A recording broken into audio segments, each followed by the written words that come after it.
How do you feel about your own future? Like, do you feel hopeful or confident that you'll have a financially secure life? I think yes. I think that's the way you have to think about it in order to move forward. No, I don't. And I think a lot of it is because the cost of living compared to what we make there's such a huge gap. Like, it makes me wonder when my kids are taking care of me, where I'm actually going to be, no matter how hard I work today. I've been lucky in the past. I've been lucky now. So I have no doubt that I'll be lucky tomorrow. Yes, because I have privilege from like my parents and like their jobs, and also I have a job right now. So no. Yes, but I don't think that like our current system is sustainable. I calculated. I was like, if I go to college, I can get a good job. If I get a good job, I can be financially secure. If I can be financially secure, I can buy a house. If I can buy a house, that means I can have a family. And like now more than ever, I'm like, those things are uncertain to me. The world around us is really scary. The world around us is really uncertain. And I'm okay with that. Like, I'm hopeful, but we'll see. It's laughter. I don't know if I'll be able to retire. If I'm honest, like, capitalism has literally f***ed everyone.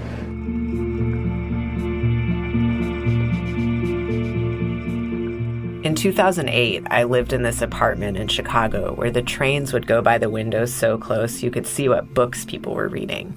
It was loud and bright. I always had the radio on in the evenings. I'd listen to my public radio station after I got back from college or from the cafe where I worked. It was usually kind of soothing. But one day... This is going to be one of those days that lingers in the mind for a while. That's going to come up in conversations that start, you remember when? 2008, Lewis? That sounds ominous. Yeah.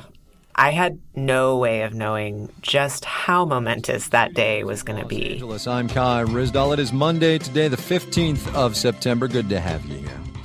Like, do you remember this at all? The wild news broadcasts? I do. I remember distinctly standing in the newsroom and thinking, okay, this is sounding bad. Not short-term recession bad, really bad. Yes, of course, I do too, though I guess I remember it more as kind of a rolling crisis that unfolded over days or maybe a few weeks, not so much a single bombshell. Totally. And the 15th of September just happens to be my younger brother's birthday. So I did commit that specific date to memory. That morning, Lehman Brothers, the investment firm, had filed for bankruptcy. The federal government had also just taken over a couple of other big lenders, Fannie Mae and Freddie Mac.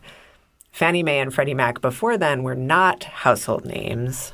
But they totally became them. Right, because those were just a few dominoes falling, and the global financial system was about to follow. Hence this uncomfortable laughter on that same radio broadcast. Good afternoon, everyone, and I hope you all had an enjoyable weekend. Yeah. Ha ha, ha ha. Yeah, it was all very funny, wasn't it? Yeah, that was a press conference with Henry Paulson, who was the Treasury Secretary at the time, one of the guys who had called the faltering financial institutions simply too big to fail. He was kind of sort of trying to reassure people that the floor wasn't going to fall out from under them. But within days of Monday, September 15th, the economy was pretty much in complete collapse. Lewis Raven Wallace, you are an independent journalist, audio producer, and author. You made terrific episodes for Scene on Radio in seasons 3 and 4, so we asked you to make this one. You're a millennial, which no longer means you're super young, but you were very young in 2008, and as soon as we started talking about this project, you shared these memories. Yeah, because I was at such a key point of life in 2008. I was just starting to be an adult or what have you and figuring out my career and where I was going to live. In Chicago, there was a building boom going on all around us that just suddenly froze. And these half-finished condo projects sat empty as lending and financing came to an almost complete halt. Tens of thousands of homes were foreclosed and massive numbers of people evicted. And all over the country, the chasm between regular people and the rich got wider. The collapse was real, and that's a good point. It led a lot of people to a similar conclusion, especially young people. Capitalism wasn't working. It hadn't been working. And it possibly wasn't ever going to work.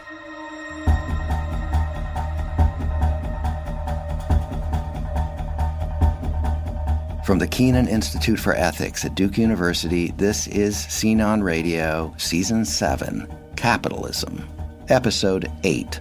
I'm John Biewen. And I'm John's co-host for this season, Ellen McGirt. We're telling the story of capitalism and how people shaped it over time. In coming episodes, we'll explore how to remake the system now that a lot of people are asking whether capitalism does more harm than good. In this episode, the pushback against capitalism in its current form, which has built gradually over the last few decades. Lewis Wallace, you're our reporter for this episode. The failings of capitalism as we know it have really become a central narrative for lots of people in your generation, right? For millennials and those coming up behind you. Yeah, this era of pushback brought us Occupy Wall Street, Bernie Sanders, the Democratic Socialists. Some would say it also helped to bring us the Tea Party movement and Trumpism. We'll get to all that in this episode. But the origins of this shifting sentiment go back way before 2008, right? For sure. The financial collapse was an avalanche, but the buildup had been happening for a long time. Okay, Lewis, take it away, and we'll talk a bit more later. First time I bought a Bad Religion CD, and my parents were like, literally, what is happening? And I was just like, this isn't like a satanic thing. This is an anti-capitalist thing. Like, I don't know how to explain this to you. This is a friend, Esteban, someone I've known since we were both kind of anarchy young people. He's also a leader in the worker co-op movement. My name is Esteban Kelly, and I use he, him pronouns. I am with a worker cooperative called Aorta, and I'm also the executive director for the U.S. Federation of Worker Cooperatives. His politicization around capitalism started through punk rock.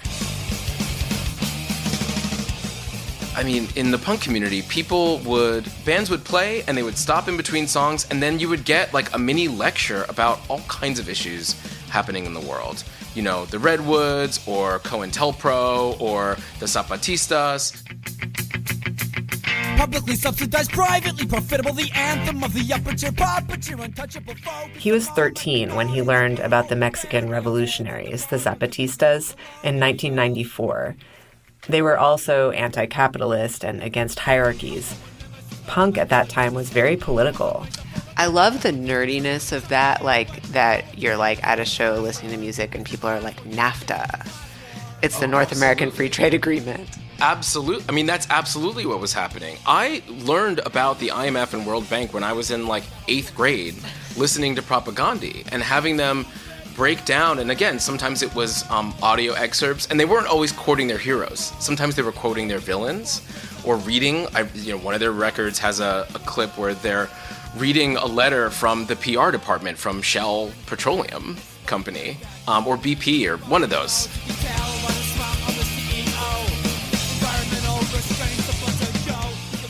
And I did have my own sense of, well, if someone's saying this dam is devastating these communities in Bangladesh or whatever part of the global south, I did have a sense of, having never traveled there, what that meant. There was a through line from capitalists who were destroying communities on the other side of the world to the situation at home where capitalism had already basically taken over everything. Here I am growing up in the suburban wasteland of Long Island being like, this whole place is ruined. I don't even have a sidewalk. I can't walk to a store to get orange juice if we're out of it. I literally was just trapped on my street until I was 17 years old and able to drive and liberate myself, and was supposed to feel good about that or something. I remember this feeling. Coming of age in the 1980s and 1990s was an immersion in Reaganomics and then Clintonomics. If you lived in an urban area, you saw unemployment and wage stagnation, divestment from neighborhoods and communities, mass criminalization and incarceration. If you lived in the suburbs or in a college town like I did, you saw the aggressive spread of development. And in all of these places, you saw the globalization of trade. All this was supposed to be great and hopeful, but it was confusing. As governments made these new so-called free trade agreements, like NAFTA that Esteban learned about at a punk show, it had real-world effects. American factories moved to Mexico and China, where they could pay people less. The middle class was shrinking. The whole economy was being reorganized, often at the expense of the most vulnerable people. But this was the beginning of it. It was like, there's so much that could be sold off. There's so many, companies that can be shut down, reopen overseas, offshored, automated.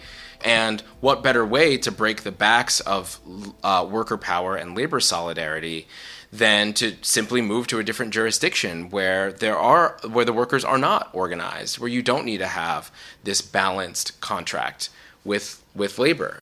So Esteban was learning about all this, but he was also living it in his own way. He says even the fact that his family is in the U.S. is because of racial capitalism. First, the British colonizing the Caribbean and enslaving people and bringing them there, and ultimately the effects of globalization driving many of those same people further north. My own story and the ways that my family in the Caribbean has been the product of capitalism under the British Empire, and then that struggle for independence, and then the ravages of the IMF and what it has done through debt restructuring and policies on places like Jamaica.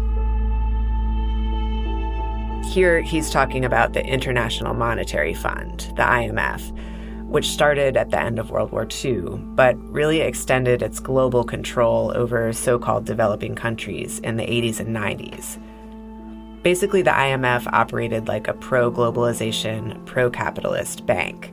It would make loans to poor countries to cover their debts, but these loans came with requirements on how they ran the country, austerity and budget and even policy requirements that often took away social safety nets and union protections. All this wasn't an abstraction to him. So no, it's not that we all have these different abstract stories and we're just entitled to our... this is how the system works. Anyone with the courage to look at that in a clear-eyed way can see that it is rapacious, it is unsustainable, it is what racism is. That is what racism is capitalism. That is what patriarchy in the last 500 years has looked like. And so it takes some courage to come out and say, yes, and with all of that, I am anti-capitalist. But it's because I have a clear understanding of how the system works, of what it is doing, of what it requires, and that it is not sustainable to do that.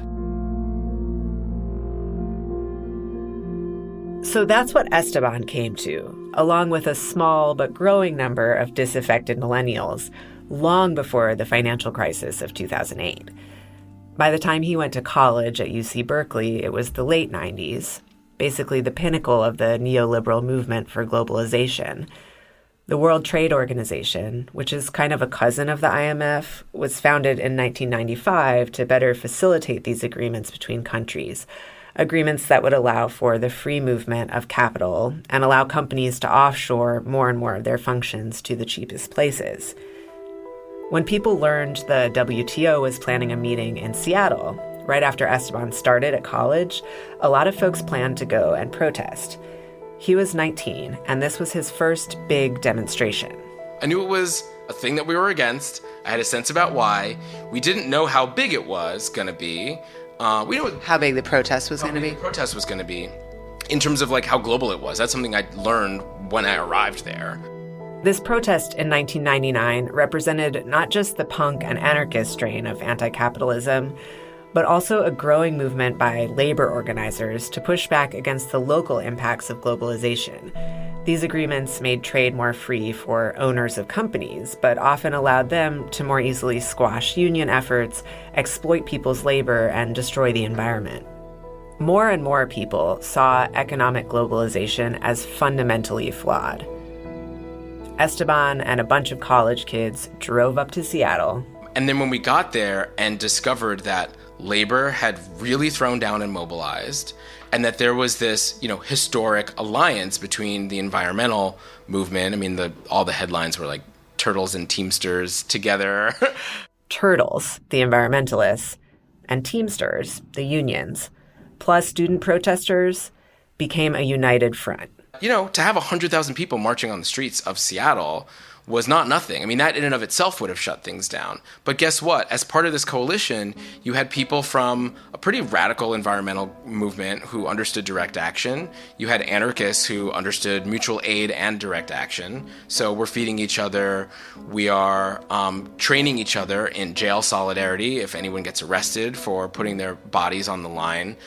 The goal of the direct action, putting their bodies on the line, was to prevent the delegates, who were the global financial leadership, from entering the meeting, creating human blockades. I was part of a human chain, linking arm in arm, and I did prevent delegates from entering. Part of how this meeting was shut down is, people like Madeleine Albright, the Secretary of State at the time under Bill Clinton, weren't able to enter the convention center, and we did that. The capitalists were surprised. So the whole thing started making headlines pretty fast. Even faster when activists who weren't affiliated with any one group started breaking windows, and the cops came for the protesters with tear gas and the whole nine. These protests became widely known as the Battle in Seattle, and it was a major inflection point at the end of the hyper-capitalist 90s. Sure, global capitalism was building a lot of power, but so were the people pushing back. The Turtles, Teamsters, and masked anarchists were setting the stage for a new anti-capitalist movement. Those cross-sections of labor, environmentalism, and ideological activists who were socialists or anarchists were also popping up all over the world. Everywhere the World Trade Organization or the IMF went, there was a big, colorful protest. But the forward march of capitalism in the 21st century was too strong. The 2000s brought a whole new era with 9/11, the George W. Bush administration, then the U.S. invasions of Afghanistan and Iraq, which helped to bolster the economy at home temporarily, as wars often do. And then, in 2006 to 2008, the disintegration of the U.S. economy and the crash, the Great Recession. I remember this period as momentous and also exhausting. There was so much loss and suffering and fear. Esteban again. Even if you weren't someone who lost their house or their job, and you were white and middle class, it was your brother, it was your sister-in-law, it was your cousin. Like, everyone was touched in some way by that moment. And that spread of suffering, particularly inside the U.S., where in many ways the suffering of globalized capitalism had been kind of cordoned off to the poorest people and the Rust Belt. That led to a whole new, somewhat surprising, uprising. One day in 2011, a group of activists declared that they'd had enough and took to Wall Street to take over one of its major public parks in an act of protest.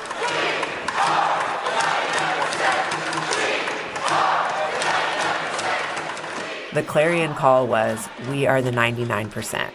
The 99% of people who share a much smaller percentage of the wealth in the richest country in the world.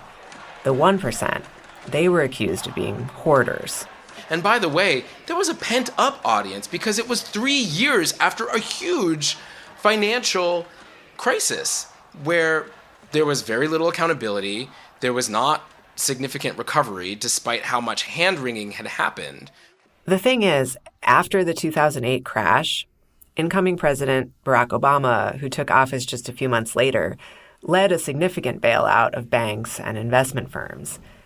There was some financial reform championed by people like Senators Elizabeth Warren and Bernie Sanders, but not a lot. And there was some aid to regular people in the U.S., but also not a lot. A lot of people who were middle class found themselves in surprisingly precarious situations because they'd lost jobs or lost all the wealth in their homes. The remaining wealth was concentrated among fewer and fewer people. In 2009, the wealthiest 1% of households had 225 times more wealth than the median household in the U.S. And wealth was growing for the 1%ers and shrinking or stagnating for almost everyone else.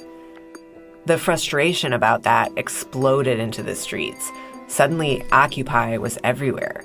It was this major national movement demanding fundamental changes in financial systems. But that period of time, the Obama years, are still puzzling to me when it comes to capitalism. Obama was full of promises about addressing inequality, I remember that. But after he was elected, things got worse before they got better, and they were just kind of weird for a long time, that Occupy time. To get a grip on the Occupy era, I went to Josh Biewen, chief economist at the Economic Policy Institute. Basically, the Obama administration inherited an economy in free fall.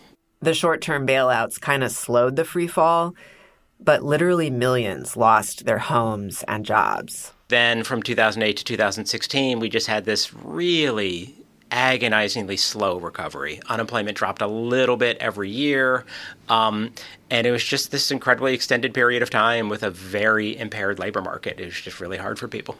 He explains it started with the bust-up of the housing market in 2008, but that was just a beginning. And so as soon as you start to have that deflation of the housing price bubble, you just get this cascade of horrible effects. I mean, one is people realize I'm nowhere near as wealthy as I thought I was, so they stop spending money. And when you stop spending money, everyone at once, that's when a recession happens. And the recession had real-life consequences. I remember walking around Chicago in 2010, the year I graduated college, trying to find a job in food service and getting turned away over and over. There was high unemployment, wages were down, demand for everything was down because there just wasn't a lot of income flowing around. There was also growing political polarization surrounding all of it. On one hand, you had the occupiers, unhappy and calling for more aggressive regulation of capitalism. Higher taxes on the rich, higher minimum wages, mostly on the left. Obama, for them, was not a great figure. He hadn't really stood up to Wall Street. But then on the other side, you had the new conservative movement called the Tea Party, whose line was all about reducing the presence of government. And they painted Obama in almost the opposite way. There's the caricature of people like Tea Party members and stuff like that, that was a mammoth activist, big government expansion sort of president. He was often called a socialist. He was often called a socialist, which is funny because socialists really were not happy with Obama. Anyhow, Biewen says the reality of Obama was, shocker, somewhere in the middle. What he managed to do was, much more modest. I think a mix of political constraints and his own. He was pretty moderate. He was not a transformative figure in the sense of really fundamentally changing how capitalism works. And that's the thing. People on the far right and the far left were demanding a change, with a little more racism mixed in on the right and a little more socialism mixed in on the left. But this disgruntledness about the economy wasn't truly an Obama-era issue.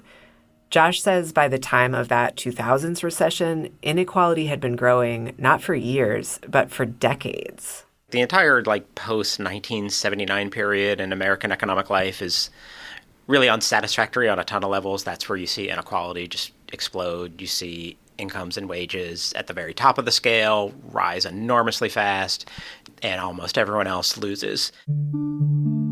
I've always sort of thought that was eventually going to condition how people thought about the economy, and I think it's finally happened. So the scene was set for mass dissatisfaction. And here we are.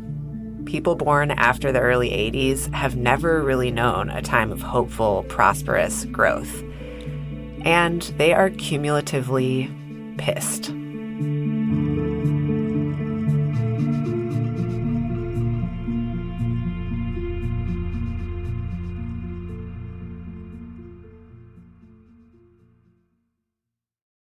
Occupy Wall Street, which seems so momentous at the time, fizzled after a few years, thanks in part to police crackdowns and media backlash.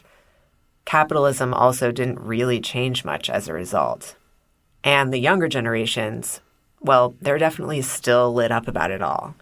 Here we have college student Trevor Hill asking House Minority Leader Nancy Pelosi in a 2017 town hall about Democrats' views on capitalism. What I've seen on NYU's campus and what I've seen in polls all over, in CNN even, a Harvard University poll last May showed that people between the ages of 18 and 29, not just Democrats, not just leftists, 51% of people between 18 and 29 no longer support the system of capitalism. And that's not me asking you to make a radical statement about capitalism, but I'm just telling you that my experience is that the younger generation is moving left on economic issues. And I've been so excited to see how Democrats have moved left on social issues. As a gay man, I've been very proud to see you fighting for our rights and for many Democratic leaders fighting for our rights. But I wonder if there's anywhere you feel that the Democrats could move farther left to a more populist message, the way the alt-right has sort of captured this populist strain on the right wing, if you think we could make a more stark contrast to right-wing economics. Well, I thank you for your question, but I have to say we're capitalist, and that's just the way it is. However, we do think that capitalism is not necessarily meeting the needs with the income inequality that we have in our country. I was so pissed off. I actually wrote a long piece on that. This is Malaika Jabali, the author of a new book called It's Not You, It's Capitalism: Why It's Time to Break Up and How to Move On. She's a young millennial like Trevor Hill from the town hall, and she's a journalist. And after witnessing this moment, she wrote about how the Democrats were so interested in the economic anxiety of white people following the Trump election. But working class people and poor people who are disproportionately Black and brown had been pretty much ignored by the actual policies of the Obama era and the Clinton era, if not the rhetoric. And Pelosi wasn't listening. And the fact that you have, at the time, the highest ranking Democratic leader who can't see the connections between race and class and who is staunchly capitalist will make anybody feel like there's nowhere to turn politically. And that kind of is what happened. That moment with Trevor Hill, in a way, was the culmination of all the economic shifts that Josh Bivens described, starting in the late 70s. It's Not You, It's Capitalism traces some of this history, the history we millennials grew up into. The counterbalance to capitalism began to disintegrate in the 70s. And without that counterbalance, and with the rise of Reaganism, trickle-down economics, neoliberalism, we all had worse conditions, but we were told to suck it up more. That we're crybabies for complaining about student loan debt and crybabies because we can get college educations, we could get college degrees. And the reality is that the cost of living is just not keeping up with wages. Malaika Jabali got into anti-capitalism after college. She graduated during the Great Recession, and even though she had this fancy degree, it was hard to get work. The years trickled by, Occupy came and went, and then finally in 2016, you had this moment of possibility as the Obama administration came to an end. And like a lot of people of her generation, she was stoked on Bernie Sanders. And you know what people are saying? They're saying enough is enough. Bernie tapped into that young populist energy that Trevor Hill and Malaika Jabali were both trying to push the Democrats on. And in that, he had a leg up on Hillary Clinton, who ultimately was nominated to run against Donald Trump. Jabali at the time was reporting in Milwaukee in the Rust Belt. And so she also saw the weird phenomenon of folks who were into Bernie and then, when he lost the primary, went to Trump, which one study showed was a full 12% of Bernie primary voters. That's kind of what Trevor Hill was getting at. Folks were so fed up with Democrats that they preferred Trump's performative populism. Pelosi and Clinton had come to represent this very pro-capitalist strain of Democrats. And some people just would not vote for Hillary. People associate her with Bill Clinton's neoliberalism. They associate the Clintons overall with being friendly to corporations and jobs leaving the Midwest. Milwaukee was a huge manufacturing center, and whether you want to believe that's the full story or not, it's at least a part of it. And people saw that the jobs were getting replaced with prison sentences. There was more and more incarceration and less economic opportunity. And Bernie talked about all that stuff. He had voted against the Iraq War.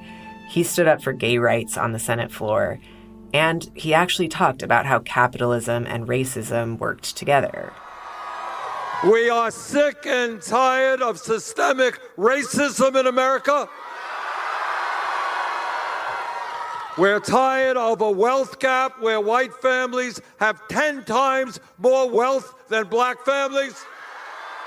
I think what was propelling a good amount of it was disillusionment and frustration with just the status quo. And yet, Hillary Clinton squeezed out Bernie in 2016, and then Trump won.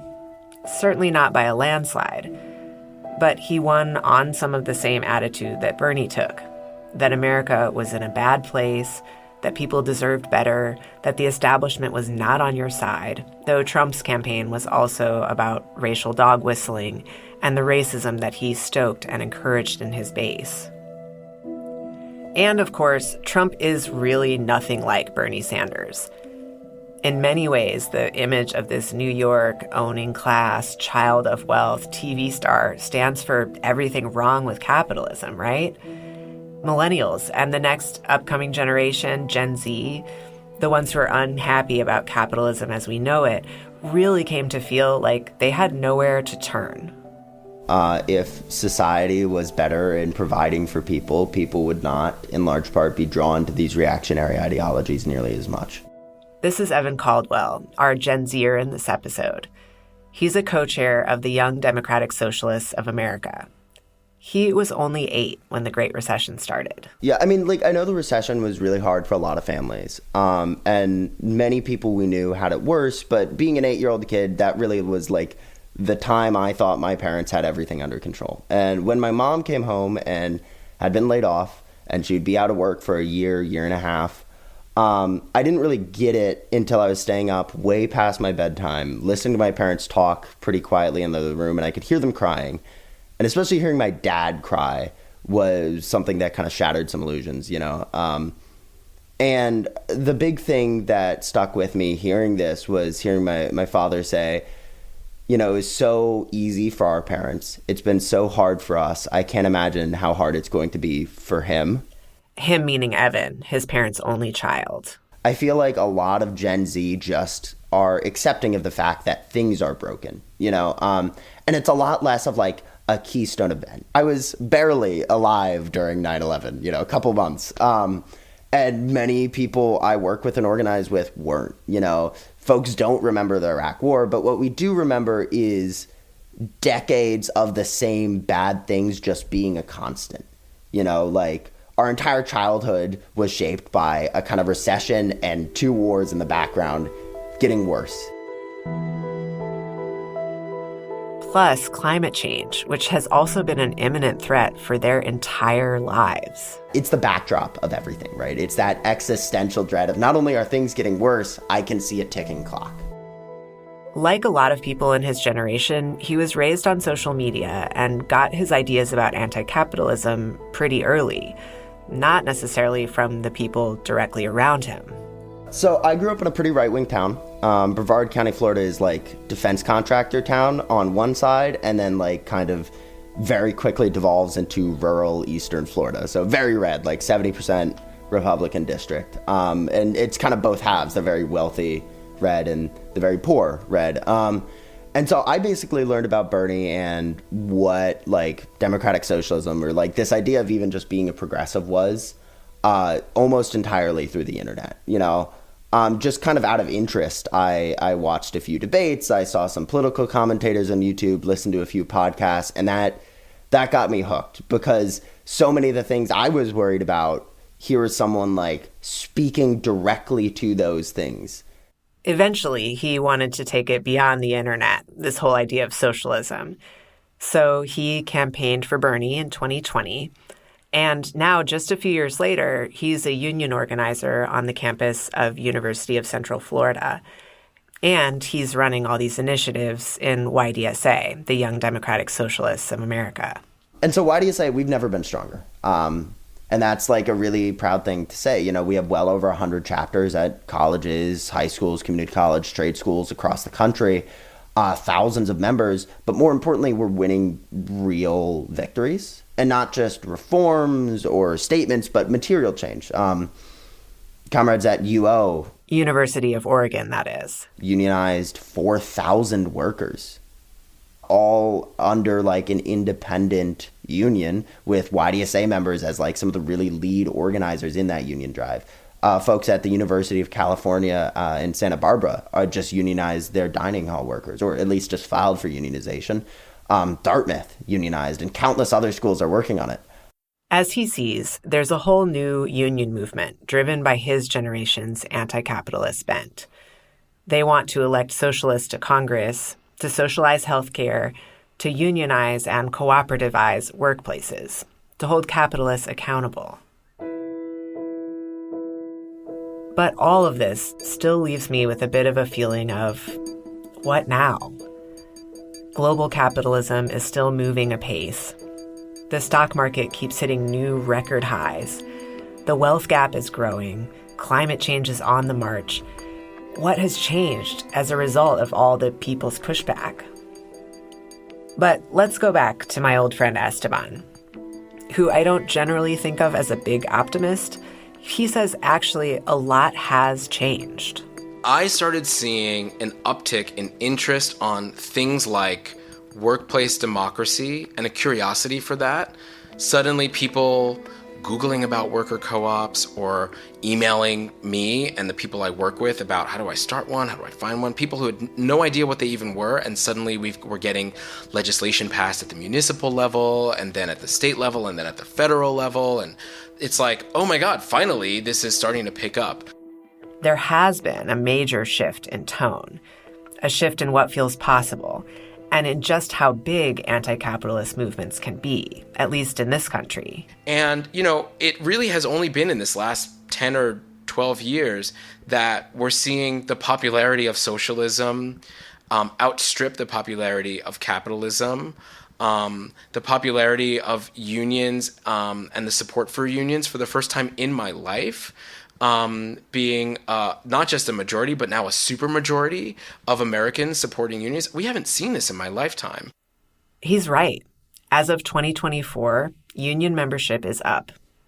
Anti-capitalist sentiment is high. Surveys show that a majority of Gen Z have a more positive view of socialism than capitalism, whatever people understand those to be. So those things, I think, should leave people with a tremendous amount of hope. We don't know what this is going to lead to. And I do think it means that there can finally be a space to hope that communities, that workers can shape our economy democratically with their voice, with their participation, and with their ownership, rather than relegating ourselves to the margins of these things and hoping that some benevolent business owner, manager, landlord, capitalist, or politician is gonna give them a helping hand out of the goodness of their heart. That is not happening. Those heroes are not coming to save us, but we have each other, we have numbers, and we have our growing consciousness that we can have a people's economy in different ways where we own and control the things that shape our everyday lives. A people's economy. Sounds cool. The 21st century is still young. And like Evan Caldwell said, it's been defined by such a consistent series of crises that folks really do seem to have less investment in business as usual, in keeping systems working that aren't working. What's a viable alternative? Here's hoping the Zoomers are going to hammer that out before the world ends, or at least before the collapse of Social Security. Actually, honestly, I'm really hoping the socialist utopia will have old people's homes that allow dogs. Is there, like, someplace I can put in a request with the next generation?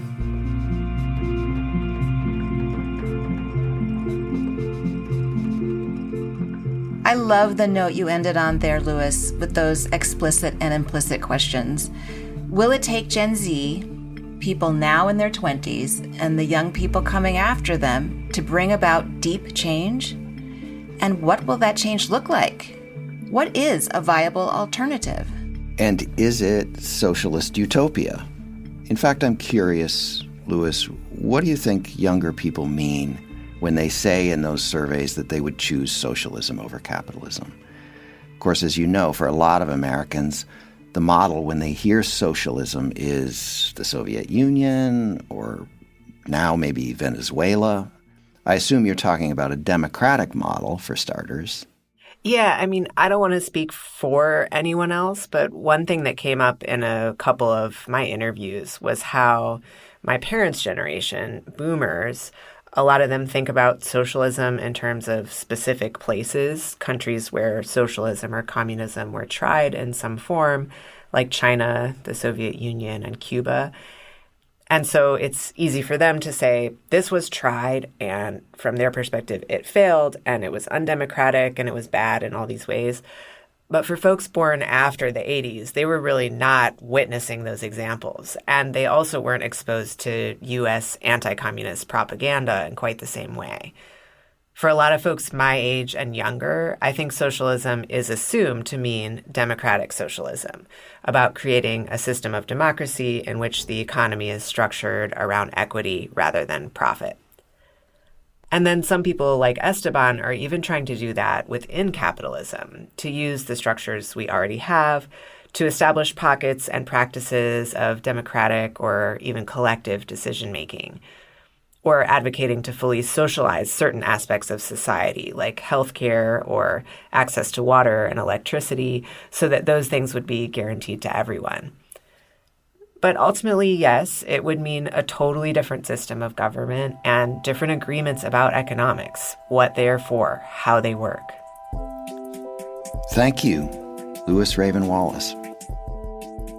John, one problem I'm wrestling with trying to imagine a world after capitalism as we know it, is our stunted public dialogue on the subject. We just don't know how to talk about it. Most Americans have heard all our lives that, as Margaret Thatcher, the former British Prime Minister, liked to say, there is no alternative to capitalism. Well, I suppose that's true for olds like you and me have heard this all our lives. The only allowable debate has been, up to now, how do we tweak capitalism? Yeah, if you just pay attention to the national political and economic discourse and the mainstream media, you get very little substantive discussion about any other model.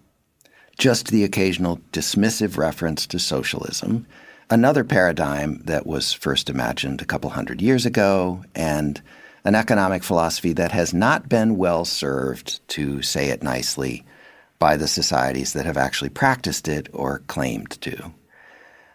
But quietly, in more marginalized spaces in society, a lot of people are talking about and adopting other ways of organizing their economic lives.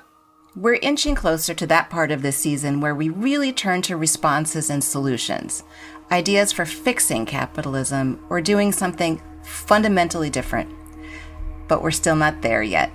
Not quite.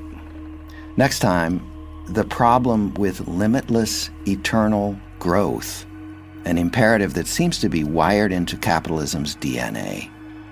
Half a century ago, a group of young scientists explained what would happen if we kept pursuing infinite growth on a finite planet.